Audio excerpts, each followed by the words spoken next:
meteorologist Chase Jones.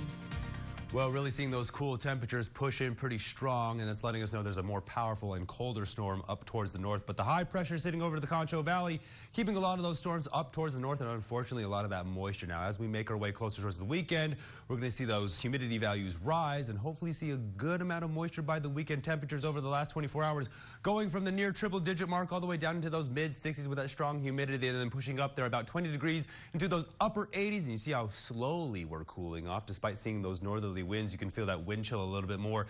Then the temperatures really out there, always making it feel a little colder than it is. 71 in San Angelo. Everybody else joining us already in those mid to lower 70s across the entire Concho Valley, looking for 10 degrees. 69 in Sterling City, 77 down there in Junction, so 8 degrees across the entire Concho Valley, unless you want to count Coleman down there to Junction. So there's our 10 degrees. Not quite in the direction that we want, but it's definitely out there. Again, seeing that colder air up towards the north. Now, dew points and humidity indices are down there in those 30s and those 40s, pushing up to the 50s off towards the north or southeast, and then humidity indices are in those 40s all the way into the 30s, so you can see how dry it gets as you move higher in elevation as well. But a lot of those dew points pushing up as you go lower in elevation. Now, the moisture tracker is going to show you where it's making its way out, but good concentrations of instability going to hover around the Concho Valley, so we have our eye out on the returning cloud cover, the rising humidity, and then some gradual thunderstorms that could make their way in. I think it's going to try to force us into an overnight thunderstorm pattern, looking like the cooling down process is going to be where we're going to see more favorable conditions for some rain. But the upper level pattern is showing us where the cutoff low is going to hover around the four corners,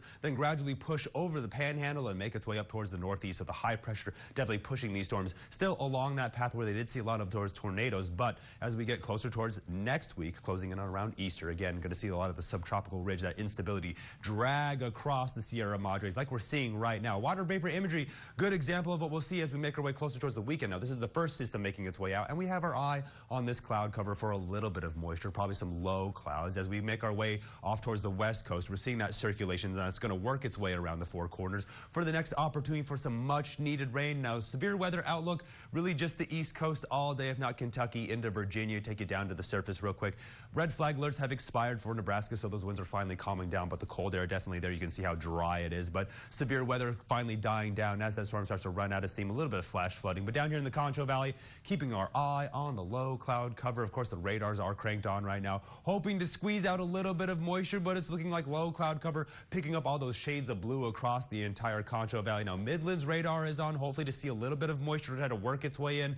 Not looking very likely, but the Futurecast is going to show you where it will pop up around the evening, and then by Wednesday evening, you're going to see another round of it. So looking like a beautiful afternoon, but then the cloud cover makes its way in. Hopefully a little bit of moisture. Again, that's around noon, early in the morning, off towards the west, seeing a little bit of thunderstorm activity by about Wednesday, Thursday. So you kind of see how the pattern is going to shape up and then push into the Concho Valley tonight, dropping down into those upper 50s, but on the lookout for any of that rain, if not low cloud cover. Then tomorrow, keeping our eye out for that low cloud cover, if not some much needed rain. We'll just keep our fingers crossed. Take some good pictures if you see it as we get closer towards rodeo weekend, sort of the last one, and Easter and Good Friday. It's going to be a busy one. Temperatures are going to stay down there below 100 degrees, but we're going to see that cloud cover push in, and then by Friday, that's about where we're expecting to see a good amount of moisture. By Saturday, hopefully it doesn't impact anything too much with a good amount of thunderstorm activity. By Easter, seeing us still hold on to a little bit of that rain shower activity before we warm back up. Then those overnight lows fight back and forth between those 50s and those 60s. Stay tuned. We'll more up the break. You're watching KSAN News at 10.